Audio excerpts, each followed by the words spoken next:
Sí. Egunon guztioi. Hoy nos acompaña en nuestra jornada de Topaki Pepa Torres.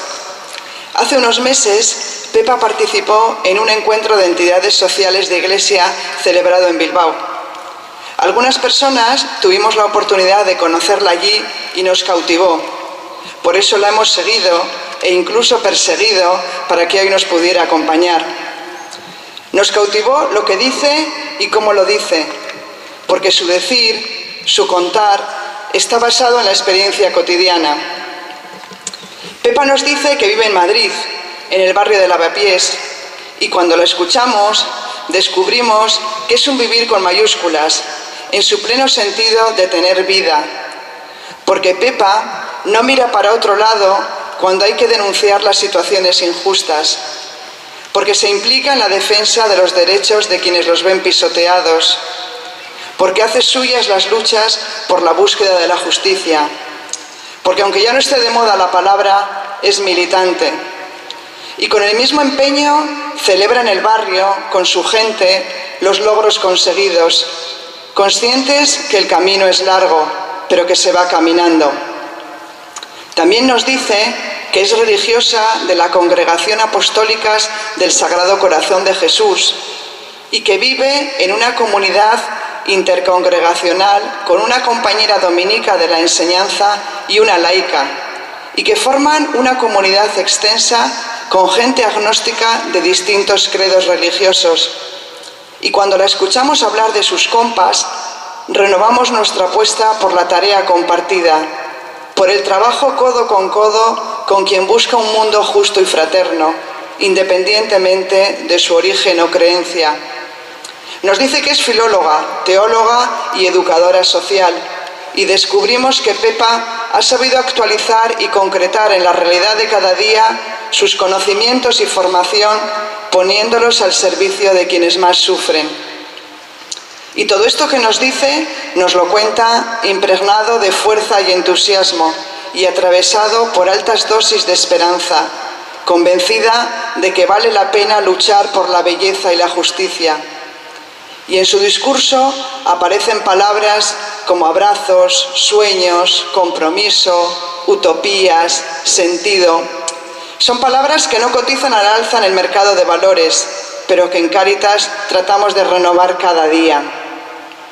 Esta primera presentación la hemos titulado Mirada a nuestra realidad, fracturas vitales. Le hemos pedido a Pepa que nos ayude a hacer un recorrido por nuestro entorno, nuestros barrios, nuestras comunidades, nuestro mundo con sus mundos. No se trata de una mirada científica, ni sociológica, ni siquiera una mirada objetiva.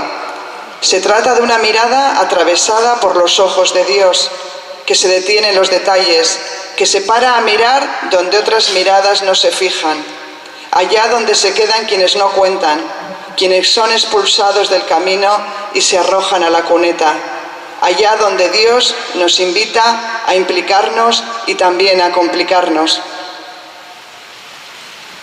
Bueno, muchas gracias por esta presentación, que yo creo que Mavi me quiere y por eso ha hecho esta presentación, porque quedamos mutuamente seducidas en aquel encuentro de entidades cristianas.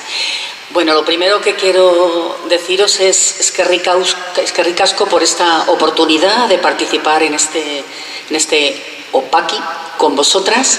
Y lo segundo que quiero deciros es que cuando una o uno comparte desde la verdad que tiene, ¿no? Desde el trozo de verdad que tiene, desde lo más hondo de sí misma o de sí mismo, necesita hacerlo en su lengua materna, ¿verdad? Y por eso a mí me gustaría poder compartir estas reflexiones en vuestra lengua, ¿vale? Pero tengo que hacerlo en la mía materna, que es el castellano, pero realmente me gustaría poder hacerlo en euskera. Bueno, pues vamos a... ¿no?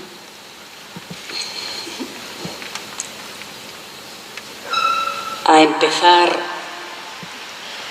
con esa primera reflexión, en la que también va a ir la reflexión, mis palabras van a ir de alguna manera combinadas con algún pequeño vídeo.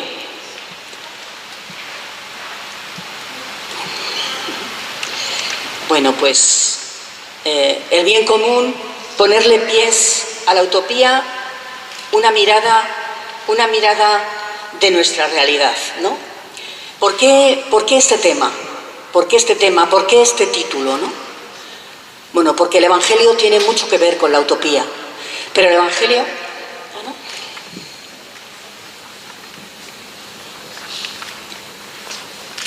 Sí. Ahora sí, ¿no? ¿Ya? Tenemos el guioncito también en la carpeta. Porque el Evangelio tiene mucho que ver con la utopía. Pero a la utopía hay que ponerle pies. Porque lo que cambia la historia y la vida de las personas y nuestras propias vidas no es, como dijo el Papa Francisco en la Asamblea de las Naciones Unidas, lo que cambia la vida y la historia no son los nominalismos declaracionistas, ¿no? Estas palabras que dijo Francisco, es decir, no es la abstracción, no son los discursos, sino lo que cambia la vida y la historia, nos recuerda el Evangelio, que es la encarnación. Como dicen también unas compañeras mías de un colectivo que nos llamamos Territorio Doméstico y que somos empleadas de hogar, la mayoría migrantes, organizadas en la lucha por sus derechos, lo que cambia la vida y nuestra propia vida es acuerpar los sueños de dignidad y las luchas que reclaman otro mundo, otras relaciones posibles y el derecho de todas las personas y pueblos al bien común. Es decir, el derecho de todas las personas y pueblos a tener vidas que merezcan la pena ser vividas. Y eso implica, como punto de partida, como denunciaron también este verano los movimientos sociales en las protestas que llevaron a cabo en el encuentro del G8 en Hamburgo, eso implica que tenemos que dejar de vivir como zombies, que tenemos que ayudarnos y ayudar a otros a despertar del sueño de violencia y de injusticia estructural en el que está inmerso nuestro mundo, ¿no? Pero lo vamos a ver mejor, como os decía, con un pequeño vídeo.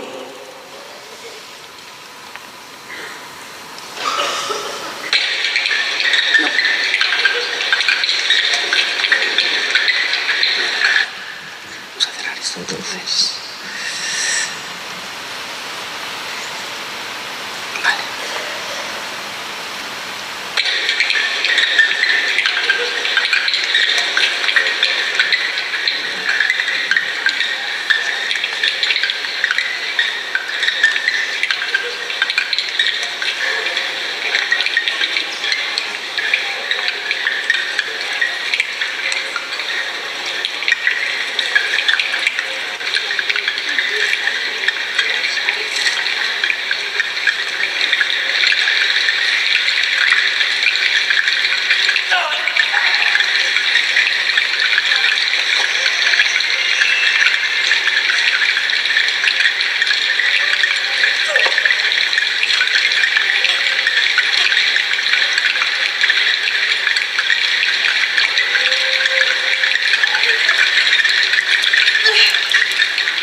despertar, dejar de vivir como como zombies.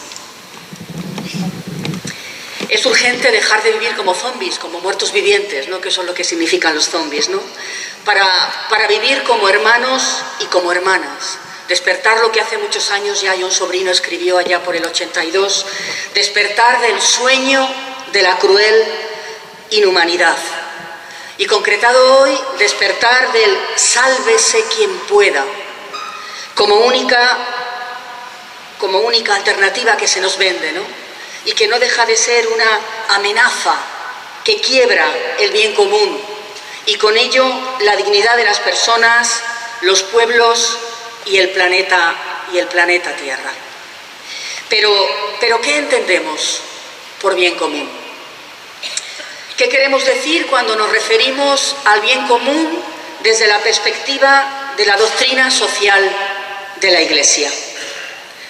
El bien común implica la creación de las condiciones sociales necesarias para que todas las personas y pueblos, empezando por los más excluidos y empobrecidos, puedan vivir y desarrollarse desde su radical dignidad. Por eso, el bien común, nos lo han dicho antes en la presentación de la jornada, el bien común está siempre vinculado al respeto y a la promoción integral de los derechos fundamentales. El bien común no es algo graciable, sino que está directamente vinculado con los derechos humanos y los derechos sociales.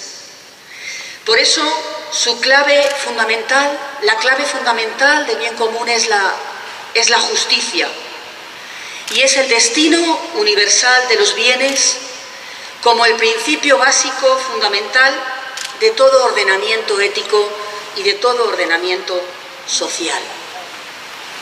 El bien común es, por tanto, responsabilidad de todos y de todas. Nadie puede decir, yo me borro de este tren.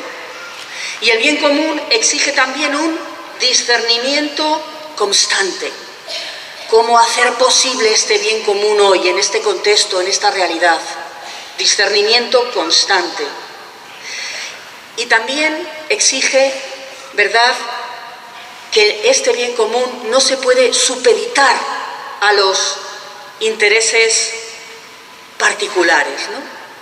Esto que leemos, ¿no?, en Laudato Si, el principio de la subordinación de la propiedad privada al destino universal de los bienes, la prioridad del destino universal de los bienes.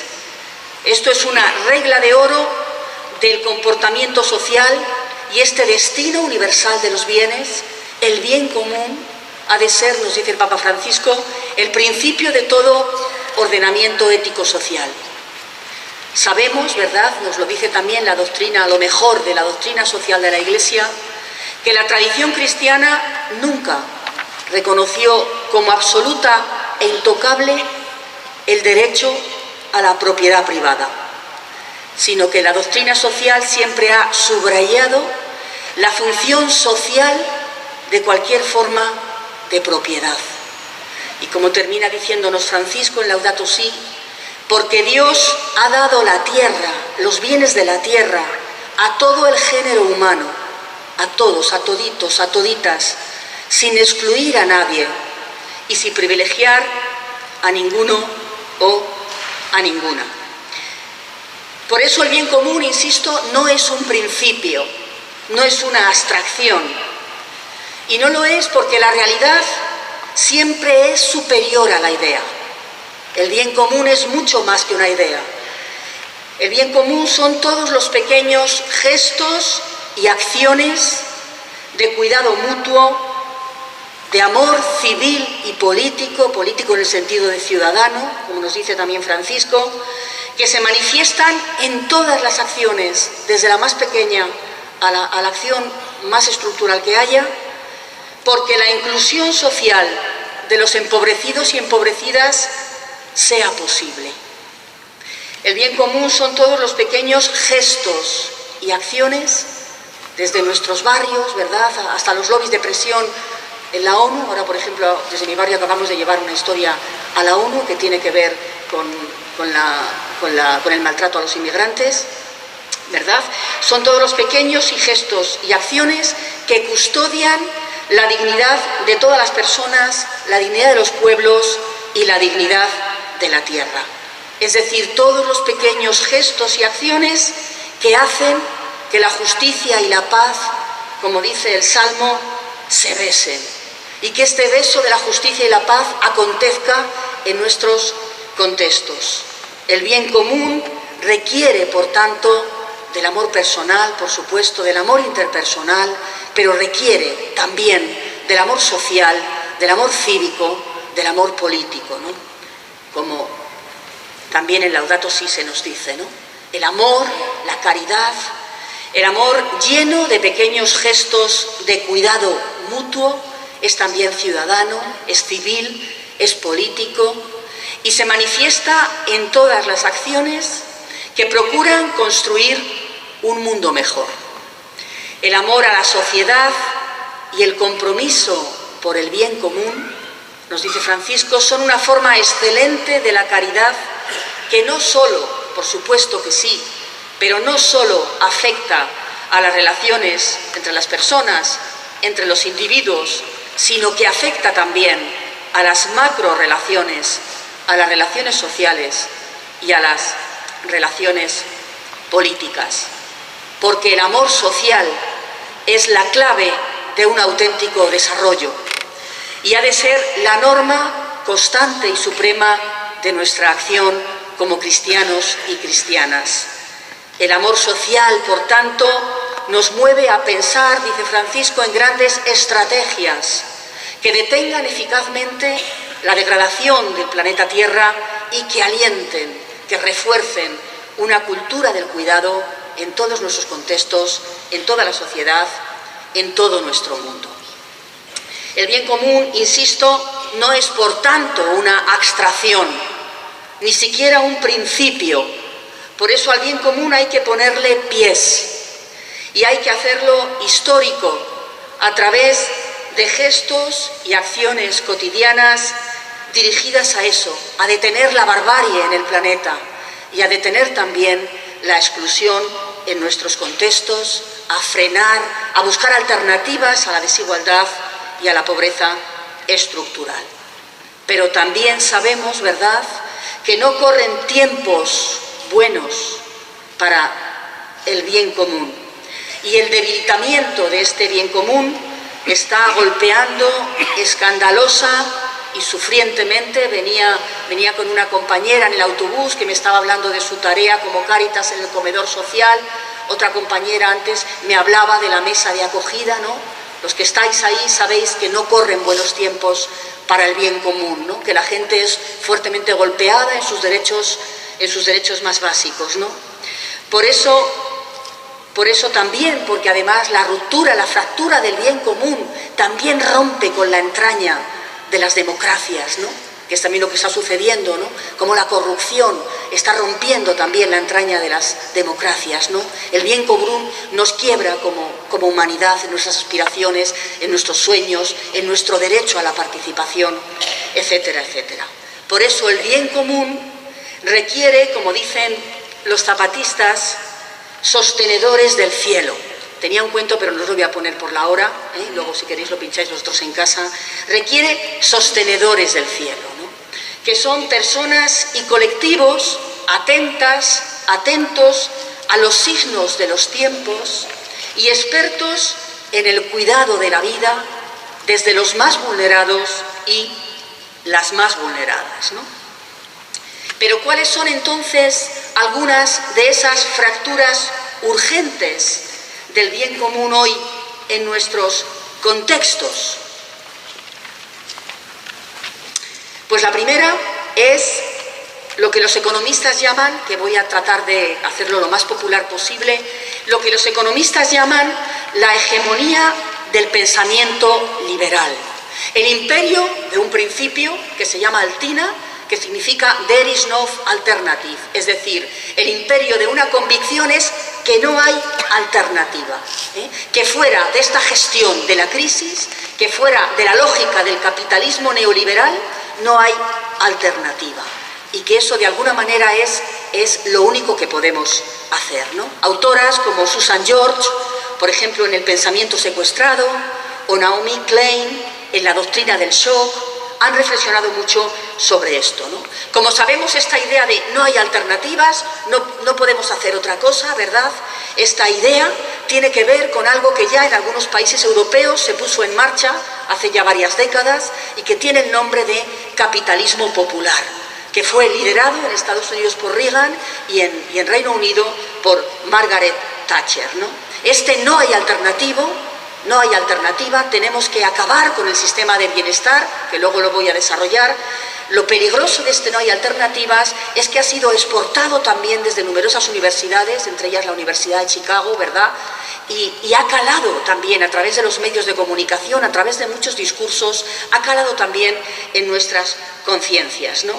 Este pensamiento se ha extendido y nos lleva a creer que no podemos hacer otra cosa más que aceptar este estado de cosas o tener una respuesta simplemente desde la práctica de la ayuda de la forma más individual, ¿no? Lo que algunos han llamado también el capitalismo compasivo, ¿no? Es decir, como si la pobreza solo se pudiera gestionar desde la compasión interpersonal, que es muy importante, pero solo es una pata de la compasión, ¿no?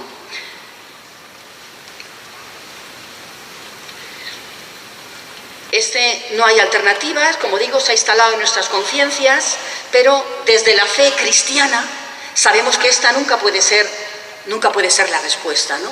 Desde la fe cristiana no podemos pactar nunca con lo que hay, cuando lo que está en juego es el sufrimiento de los prójimos y las prójimas, ¿no? Y porque además aquel en quien creemos, ¿verdad?, Jesús de Nazaret, se encarnó en un marginal y no en el Dios mercado, que convierte a los hombres y a las mujeres en esclavos, en descartables o en sobrantes.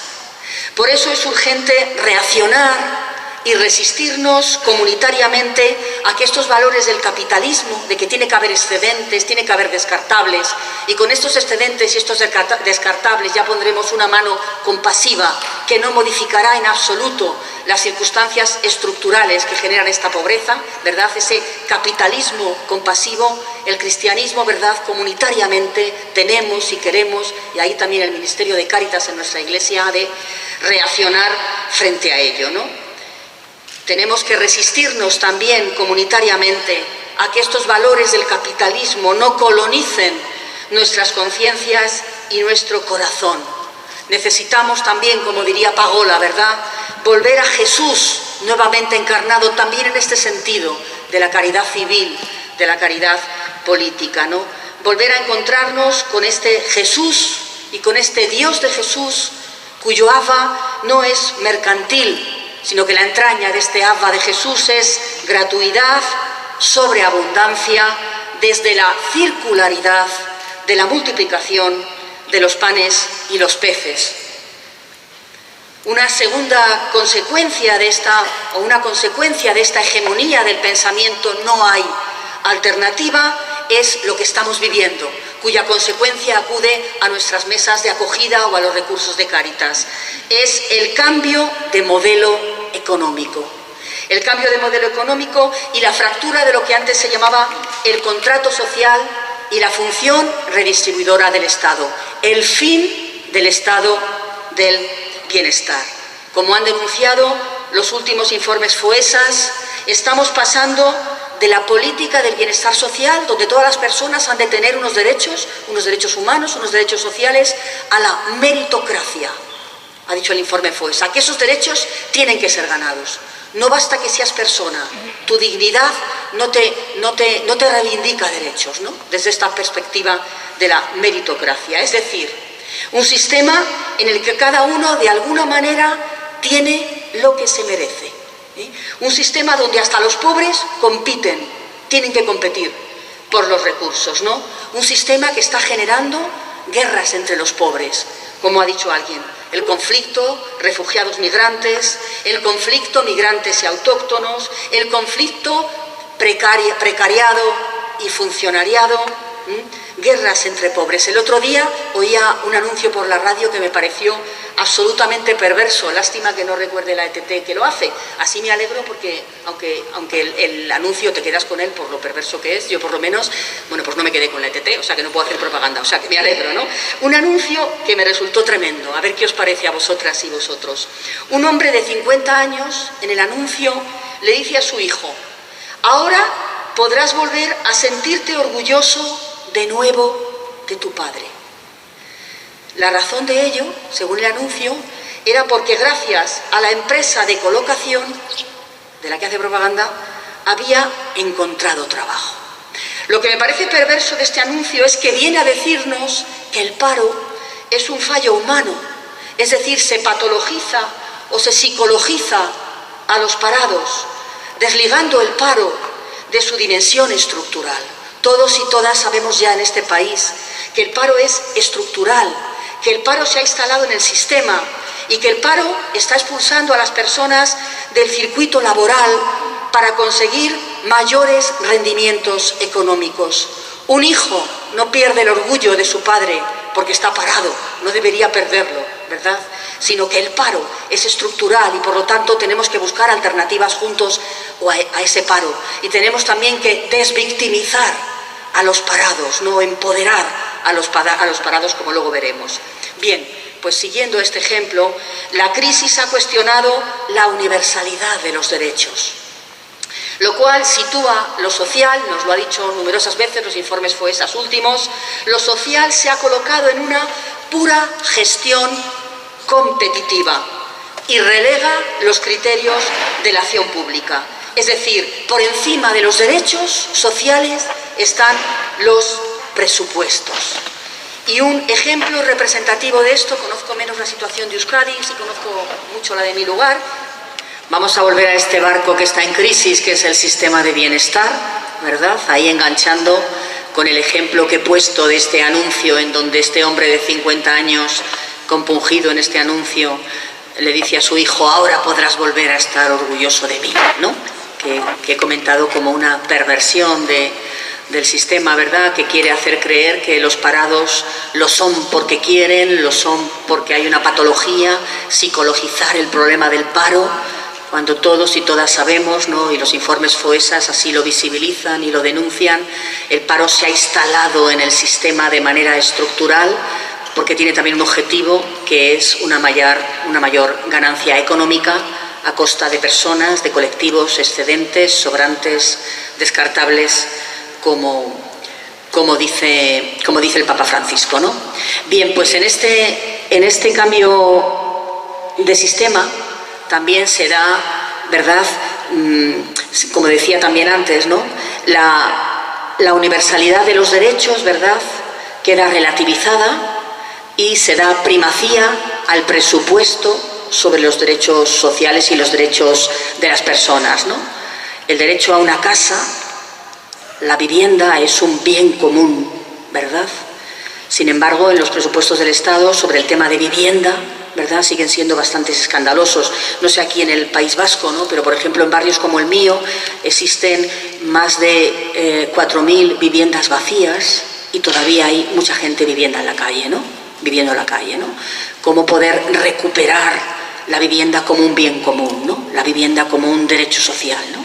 ¿Qué políticas hay que hacer ahí, hay que reivindicar ahí, etcétera, etcétera, ¿no? En este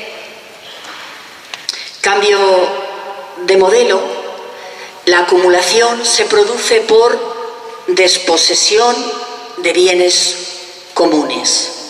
Es decir, derechos que son comunes, que tienen que ver con el bien común. Estoy poniendo ejemplos de mi comunidad, que es lo que más conozco, ¿eh? No conozco tanto la situación de Euskadi, ¿no? Como es, por ejemplo, el derecho a la salud, ¿no? La quiebra del derecho a la salud con el decreto sanitario a nivel estatal, que en algunas comunidades, por ejemplo, como la Comunidad de Madrid, ha sido salvaje y que en algunas comunidades ha generado incluso muertos.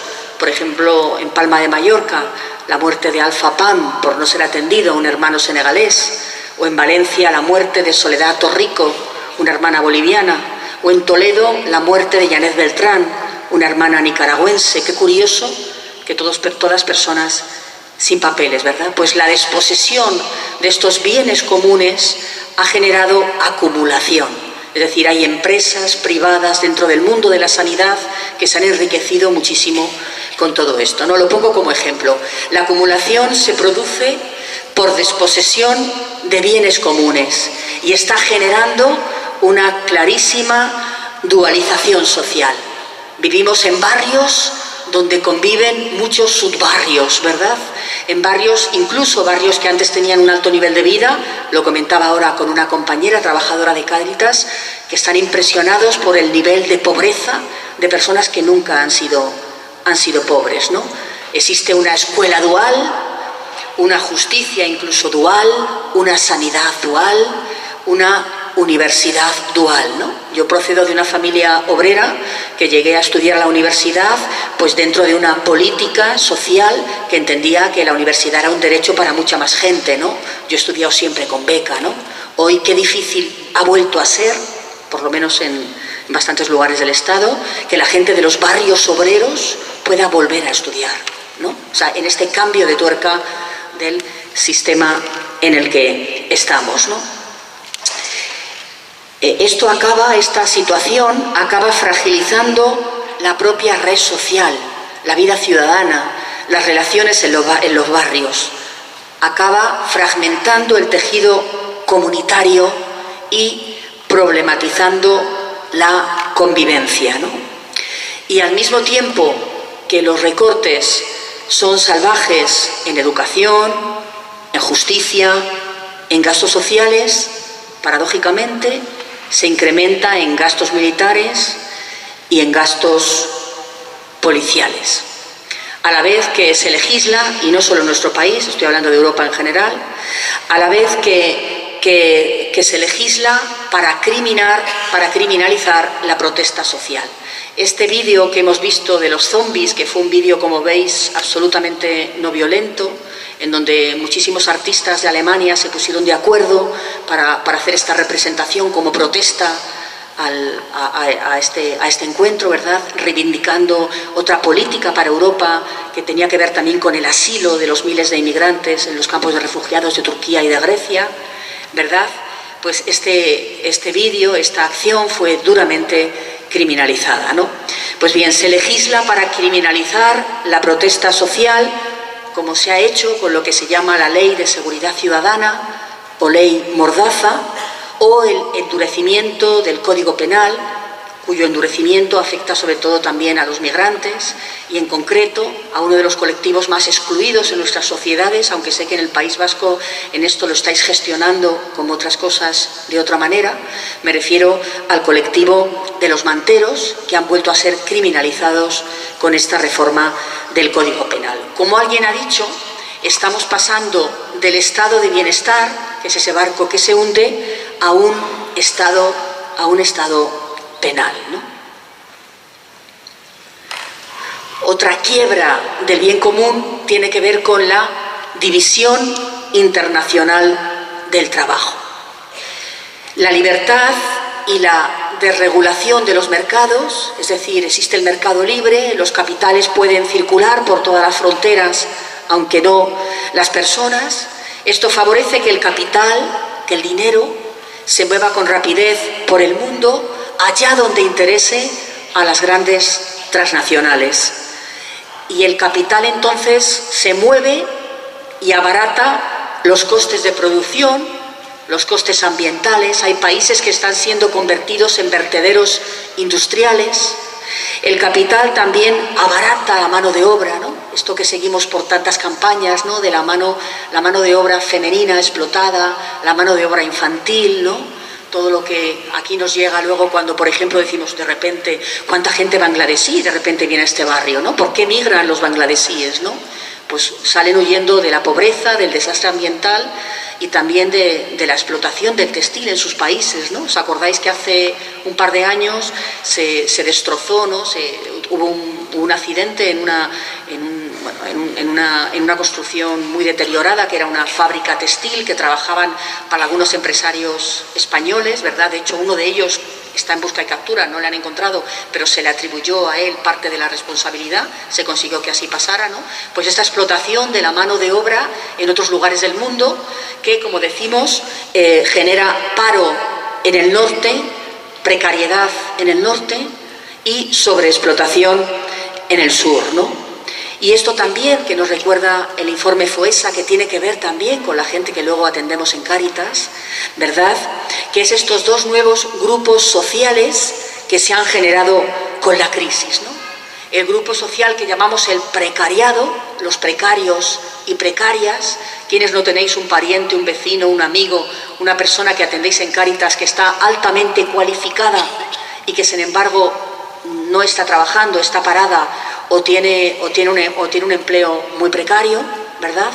Y sobre todo también un nuevo grupo social que se llaman los trabajadores pobres. Los trabajadores pobres, nos decía el último FOESA, que debido a la última reforma del mercado laboral es un nuevo colectivo que aun trabajando no va a poder salir de la pobreza por cómo se ha flexibilizado sus condiciones laborales, ¿no?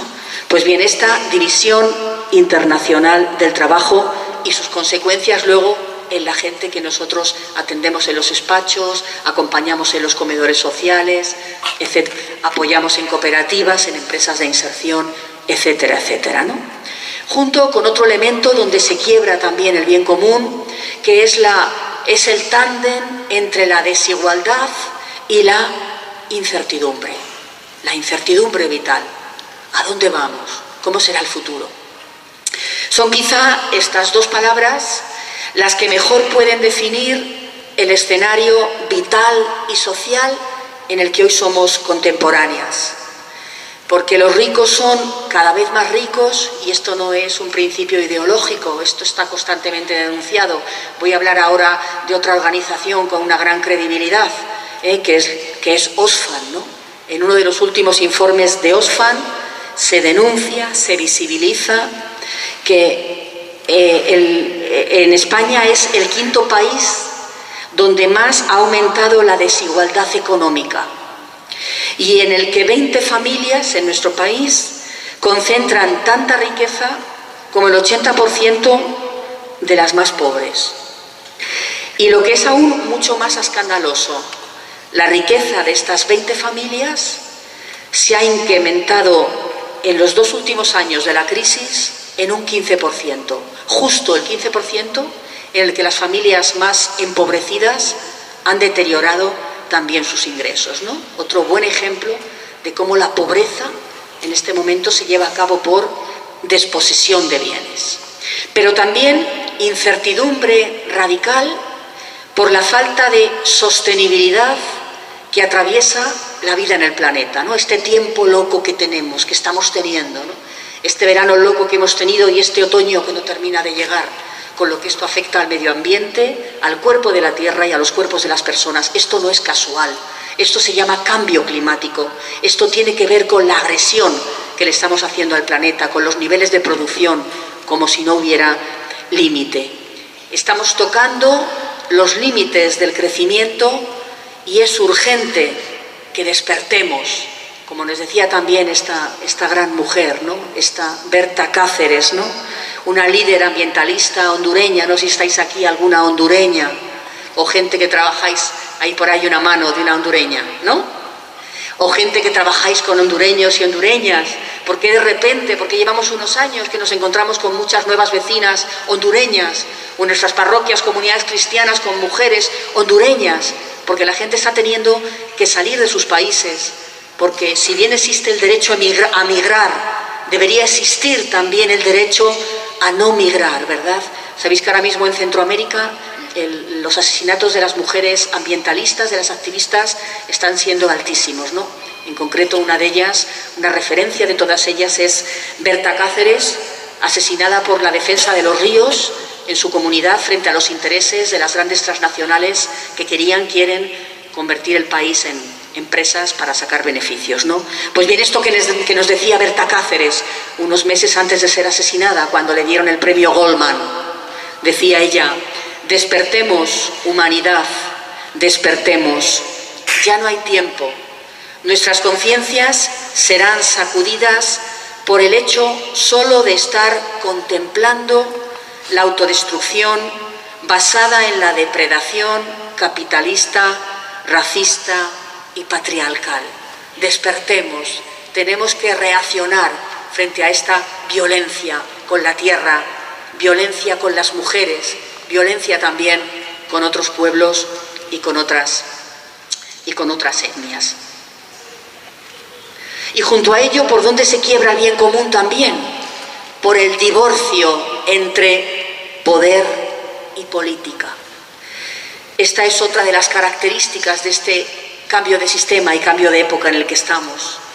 O dicho en expresión de Zygmunt Bauman, un poder que se ha quitado de encima a la política y una política despojada de poder, porque el poder ya es global y sin embargo la política sigue siendo, decía Bauman, lastimosamente local, ¿no? O aquello que hace mucho tiempo dijo Lula cuando llegó al gobierno de Brasil, en los primeros tiempos de Lula, cuando dijo: no nos engañemos, hemos llegado al gobierno, pero no al poder. ¿Dónde está entonces el poder? Y aquí también, ¿verdad?, la lucidez siempre de Francisco, del Papa Francisco. ¿Quién gobierna entonces?, se pregunta Francisco.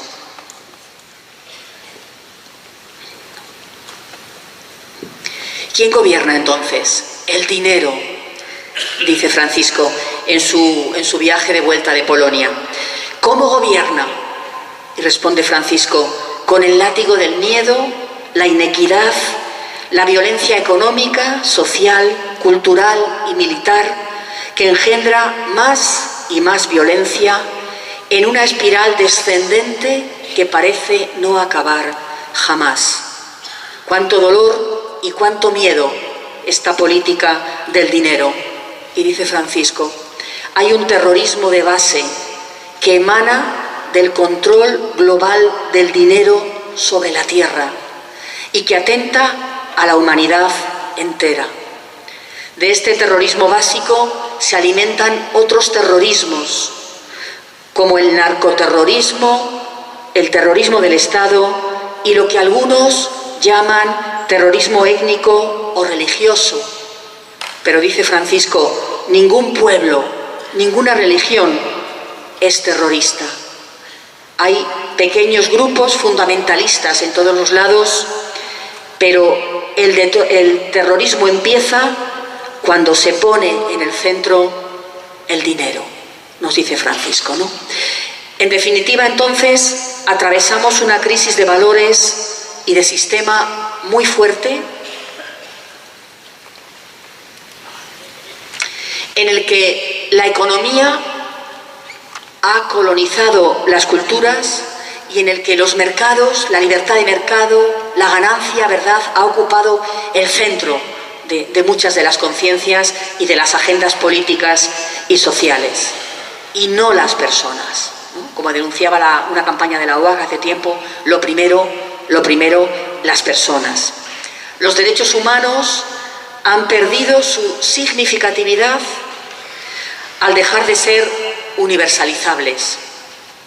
El concepto de ciudadano, los derechos de ciudadanía, se han convertido también, ¿verdad?, en profundamente excluyentes, porque ¿qué pasa con los que no son ciudadanos? ¿Qué pasa con los que no tienen permiso de residencia? ¿No tienen derechos? ¿No tienen derechos humanos? ¿No tienen que tener ningún derecho social? Nos preguntamos, ¿verdad? El concepto de ciudadano se ha convertido en profundamente excluyente, a no ser que sea resignificado desde una perspectiva universal, dicen algunos, incluso más allá de los estados-nación y de las fronteras, ¿no?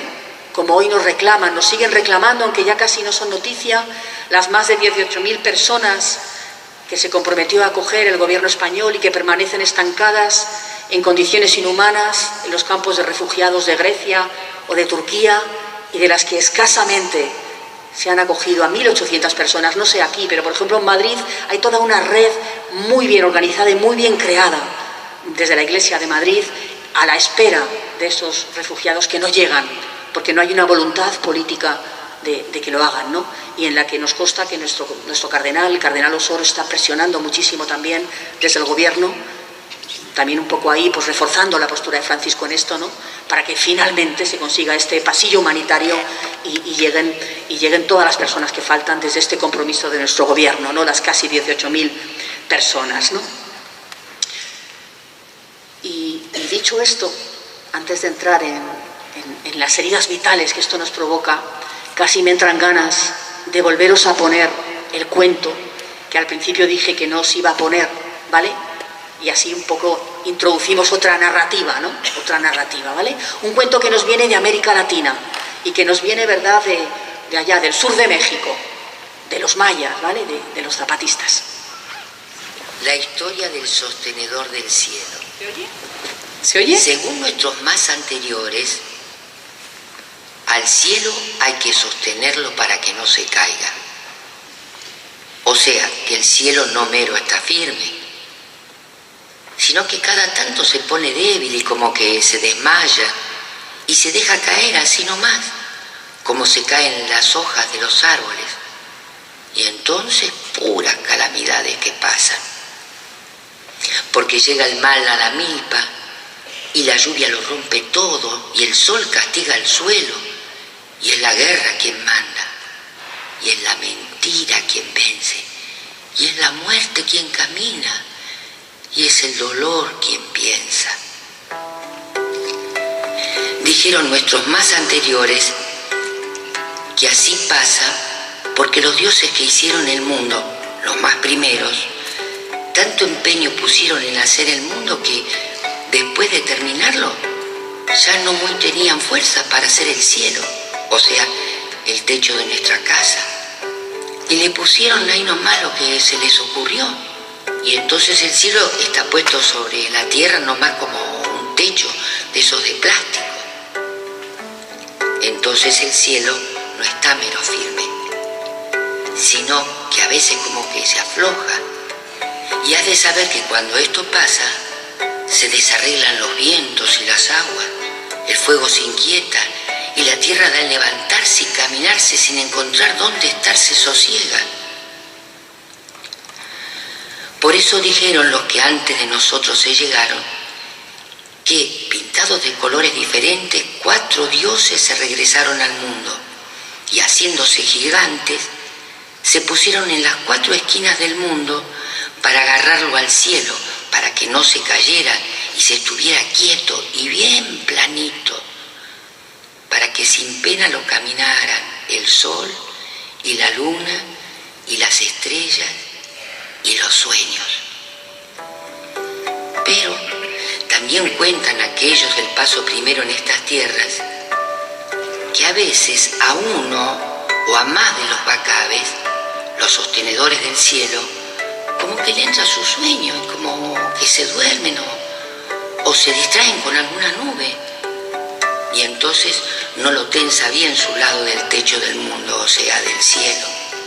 Y entonces el cielo, o sea, el techo del mundo, como que se afloja y como que se quiere caer sobre la tierra y el sol y la luna ya no tienen plano su camino y las estrellas igual.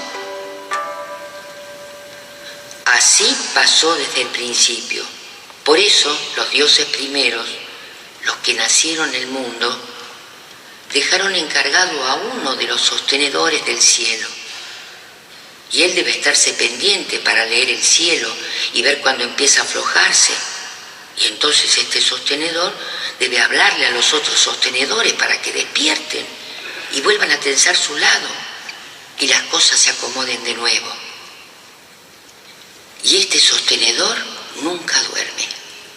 Siempre debe estar alerta y pendiente para despertar a los demás cuando el mal se cae sobre la tierra. Y dicen los más antiguos en el paso y la palabra que este sostenedor del cielo lleva en el pecho colgado un caracol y con él escucha los ruidos y silencios del mundo para ver si todo está acabado. Y con el caracol los llama a los otros sostenedores para que no se duerman o para que se despierten. Y dicen aquellos que más primero fueron que para no dormirse, este sostenedor del cielo va y viene dentro y fuera de su propio corazón.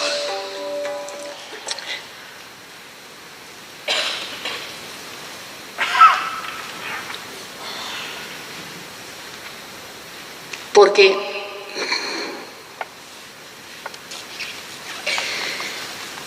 lo que estamos viviendo, en definitiva, no es tanto una crisis económica, eso ya lo sabemos también hace mucho, ¿verdad? También las jornadas de formación de Cáritas muchas veces nos han ayudado a esto, ¿no? Sino más bien la confluencia de múltiples crisis. Una crisis económica, por supuesto, es decir, de injusta redistribución de bienes. No es que no haya dinero, eso también lo sabemos. Es que el dinero lo tienen sobre todo algunos y algunas. Nos lo ha dicho el informe de Oxfam, ¿no? ¿Dónde está el dinero? No es que no haya dinero, ¿dónde está el dinero? El otro día también en Madrid hay una noticia, ¿no? Todos los millones de euros que estaban en Colombia, ¿verdad? Desde la corrupción de uno de los políticos del PP, ¿no? No quiero entrar en el tema, pero un montón de millones con los que se ha desposeído a muchísimos ciudadanos y ciudadanas de sus derechos más elementales, ¿no? Una crisis también energética y de sostenibilidad, y una crisis, como no, ¿verdad?, de democracia, ¿no? De democracia. Una crisis de participación y de gestión también de los gobiernos. En definitiva, una crisis de valores que es antropológica y que es cultural, y que todo ella revela una crisis sistémica que hace que nuestras sociedades, nuestra convivencia, se esté desangrando por lo menos por 3 heridas vitales. Una herida es la de una mayor vulnerabilidad personal, cuyos síntomas más representativos lo vemos en nuestros barrios, en nuestras comunidades cristianas, la desmotivación de la gente. La desmotivación de los jóvenes, de algún sector de jóvenes, por supuesto. ¿Para qué estudiar? ¿Verdad? La desmotivación de la gente que lleva mucho tiempo buscando trabajo y no encuentra. No solo los no cualificados, que por supuesto, sino los altamente cualificados, que les dicen que con esos currículum no se presenten. La desmotivación y también el síndrome de la impotencia, ¿no? Ese no podemos cambiar nada, esto es lo que hay. Una impotencia que como a mí me gusta decir, es una impotencia inducida, es una impotencia reforzada desde fuera, porque cuando las personas nos organizamos para conseguir algo, aunque sea pequeño, que tiene que ver con el bien común, conseguimos cosas. Como dice un amigo mío Mantero, Mamey, cuando luchamos ganamos. Lo primero que ganamos es la dignidad de luchar. Y lo segundo, que vamos ganando algunas cosas, aunque no tantas como nos gustaría ganar. Y también una competitividad tensa, ¿no?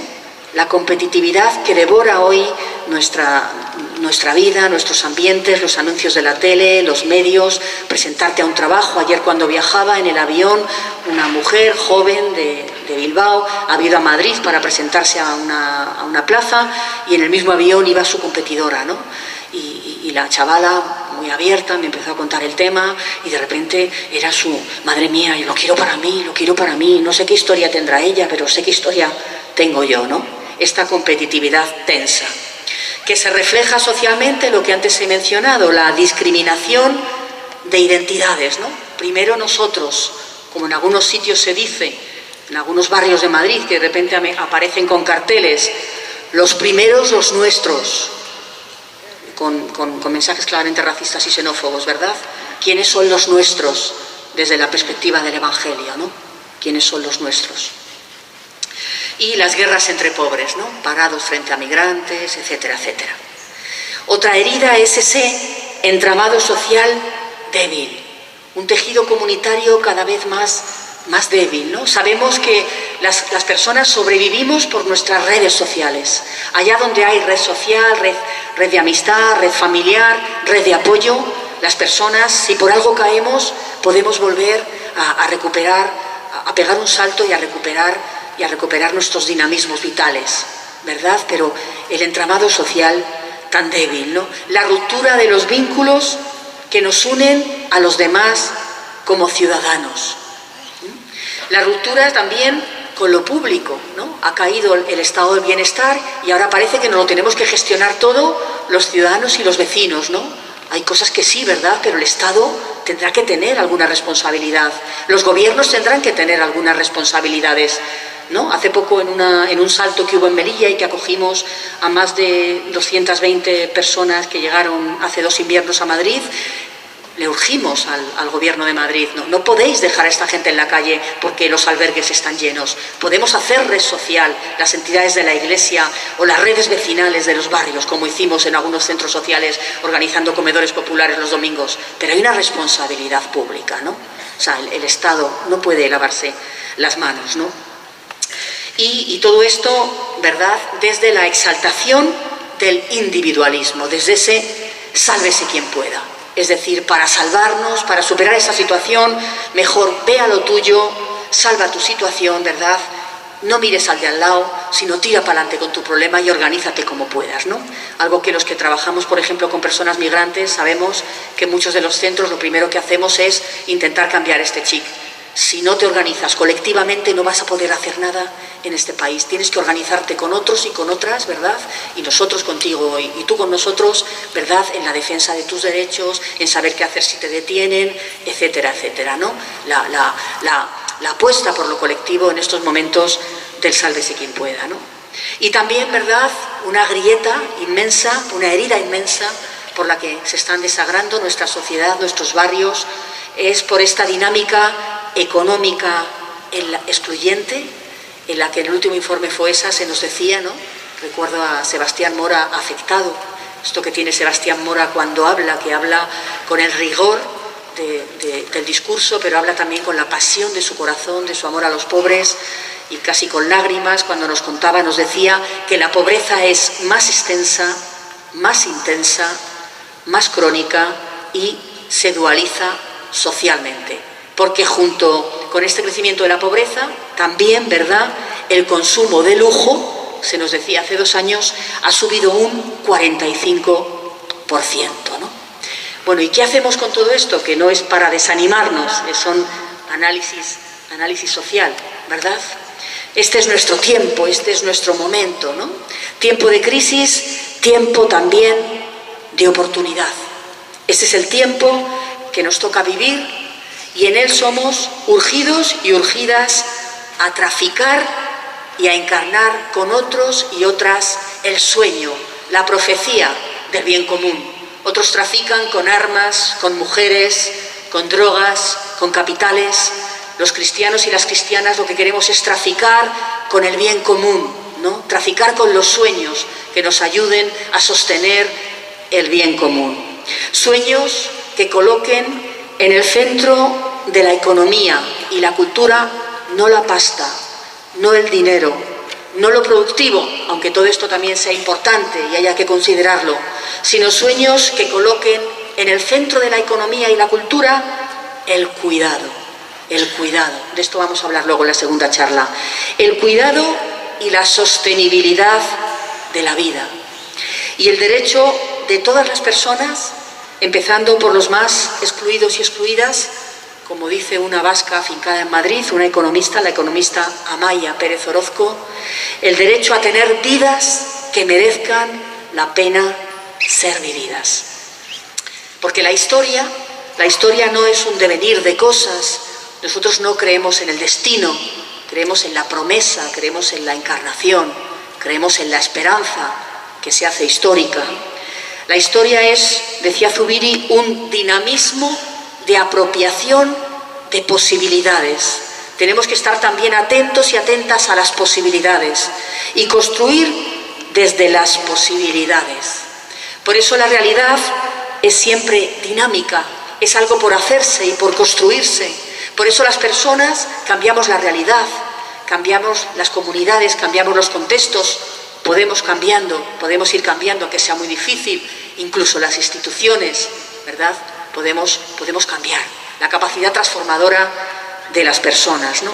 Y eso pasa por apropiarnos de las posibilidades para crear para crear otras nuevas, ¿no? Por eso, como afirma la filósofa Marina Garcés, la tesis de que los cambios profundos en la realidad o incluso del sistema ya no son posibles, por mucho análisis que haya, solo pueden sostenerse desde la mirada del poder. Porque para quienes están excluidos, para los sobrantes, para los descartables, para quienes no tienen poder, lo posible es siempre una cárcel, un espacio de dominación. Y habrá que buscar alternativas. Y quizá en este ejemplo el más claro es la plataforma de afectados por la hipoteca. No valía decir no hay nada que hacer. Cómo transformar la vergüenza de ser desahuciado, ¿verdad?, en la dignidad por el derecho a la vivienda y la denuncia de los intereses de los bancos que han creado este desastre, ¿no? Es decir, para los sin poder, para los excluidos, ¿verdad?, la realidad muchas veces es una cárcel y desde ellos y con ellos habrá que tratar de ir descubriendo, ensayando, practicando nuevas alternativas. Como afirma también el teólogo Molman, los pueblos oprimidos y las personas que tienen hambre, aquellas a quienes se les arrebata la dignidad, ellas y poder estar cerca de ellas nos puede convertir en sujetos con nuevas visiones acerca de una vida más libre y más justa. Porque mientras exista la injusticia, ¿verdad?, tiene que haber esperanza de un futuro que sea distinto del que se está sufriendo, ¿no? Porque hay mucha gente que se está quedando al margen, ¿no? Por eso la protesta de los seres humanos convertidos en mercancía superflua y la protesta también de la tierra violada, expoliada, dice Molman, no van a permitir que las cosas sigan como están en el mundo. Tiene que haber forzosamente nuevas alternativas que tenemos que ir apoyando, ¿no? Porque como nos recordaba también hace muchos años García Roca, la historia y la vida están habitadas por chispas mesiánicas, por la encarnación del verbo que decimos los cristianos, ¿no? Chispas que explosionan en contacto con la exclusión, con la antihistoria de la cruel inhumanidad.